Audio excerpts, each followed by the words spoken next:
Hey guys, what's up? Welcome to Show It Better, and today we are going to see how to make an architecture diagram competition style like big, OMA, etc. So here you guys are seeing the model that I'm working with. It's the model that I downloaded from the 3D warehouse, and I just did a quick sketch of this building.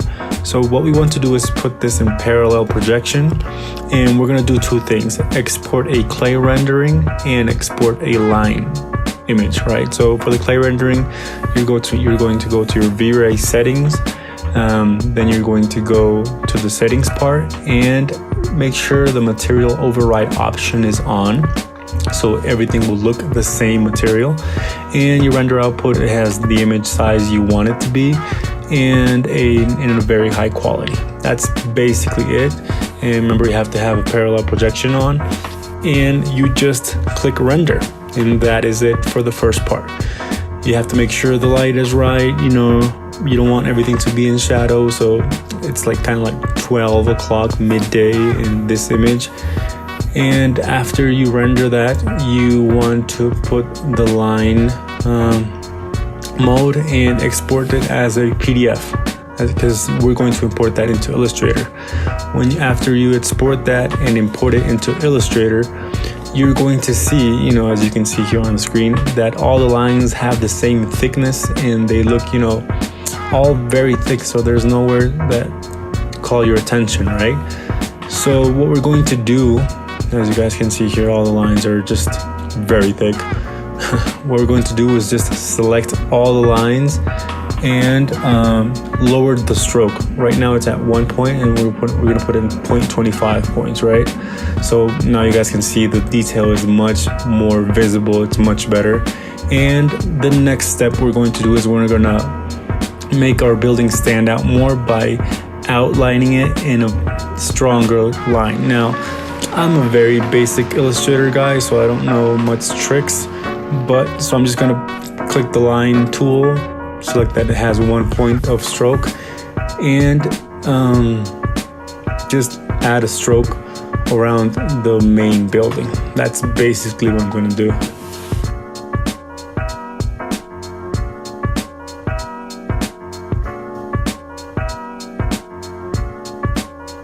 You want to make sure the stroke is not too big, it has to be proportional to the whole image, right? Once you do this, it's your decision, how much detail you want to go in. Another option is to put another stroke that's not 0.25 and it's not 1 point, like 0.75, and add it to the edges of the building, as you guys can see here. So it kind of stands out a little bit more, and it differentiates itself from the windows and the smaller detail. So there's going to be a clear reading of the building. You guys can perfect this Illustrator all day. For some of you, this image as it is good. So you can use it in your presentation boards. But what we're going to do is mix this with the clay rendering in Photoshop and add different types of diagrams, like the uses diagram, vegetation, etc. So you're going to open Photoshop and you're going to import your clay rendering.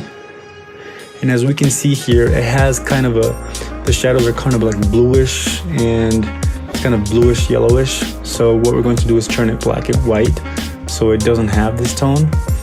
You can do this by putting an adjustment layer and putting black and white. And we also want to make it a little bit brighter. I think we're going to do that later, but we're going to make it a little bit brighter so the shadows aren't too proliferate. You just want them to kind of stand out. Then you're going to import your PDF file, the one you already saved in Illustrator, into your Photoshop file. You're going to scale it so they match. I don't know why mine didn't match, but it has to match.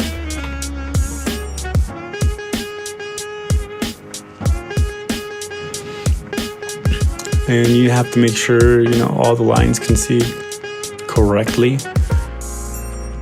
It depends how difficult your model is. So as I was telling you, you may want to turn up the brightness and lower down the contrast so the shadows aren't that dark and everything is kind of like white. and now now you see that we have that look. It looks very, very cool, and yeah, it just looks very cool. That is our base image, right? Like with that, some people, for you, this image could be perfect as it is. But what I'm going to do is create a series of 4 or 5 diagrams with different explanations of what the building is about. So here I'm creating a vegetation diagram. So I'm using the tree brushes, which if you haven't, I think all of you have the brushes by now. But if you don't have the brushes, the link is in the description. And you can also download this file for free in the description as well if you want to, take a closer look at it. And what we're going to do, I'm just cropping everything up so it's just more focused and it's not that wide of an image. It depends on your taste and how your presentation board is going to be. So I'm going to save this diagram as the vegetation diagram. Then I'm going to erase those layers that have the trees and the green parts, and I'm going to, make an emphasis on another thing. Like for example, the plaza, or for example, the windows, or the urban those big windows that are behind. You can have 20 diagrams of this, which is not what I recommend. I recommend having diagrams that talk about the main characteristics of your building, right? So you don't want to talk about everything from this diagram, but you want to talk about the things that matter. The plaza matters, the windows matter, the green space matters. That's it. That's what makes the identity of your building. It can be really debatable, but I recommend 4 or 5 diagrams maximum. So I think what you also have to do to achieve that the arcangles, that OMA look, is have colors that stand out a lot, that are highly saturated, that are main colors. You don't want a soft palette, but you want some hard main colors. That's why I'm choosing these colors, right? That's very important as well.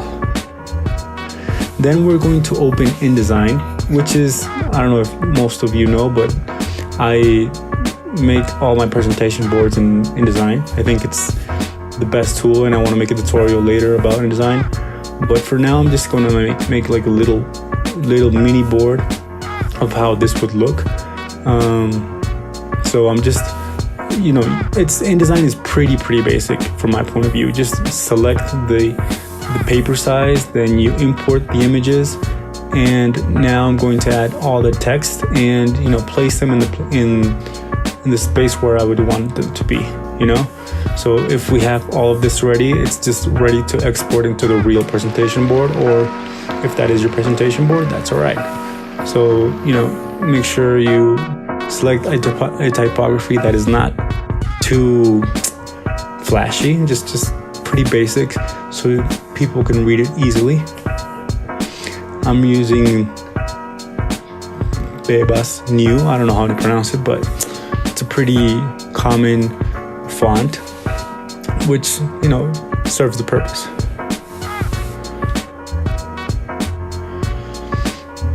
So you want to have this like big title that explains what the diagram is about, and if you want optional, you can have a small text that explains much more about it. So for example, in vegetation, you can put the vegetation in this side is used for this and that. The uses the plaza by breaking the corner, the building allows to do this and that. So it adds much more body to the whole diagram schemes, right? So this is basically it. There's different ways of doing it. A lot of more details you can put in it. Some people do this all in Illustrator, which is fine. Like I'm not saying this is going to be the workflow that Bjork Ingels uses. Totally not. I think he uses another workflow. But this is a workflow that works for me, and I think it has a similar look to what they do. I hope you guys like this video. Remember to subscribe, and you can download this file in the description. Thank you for watching.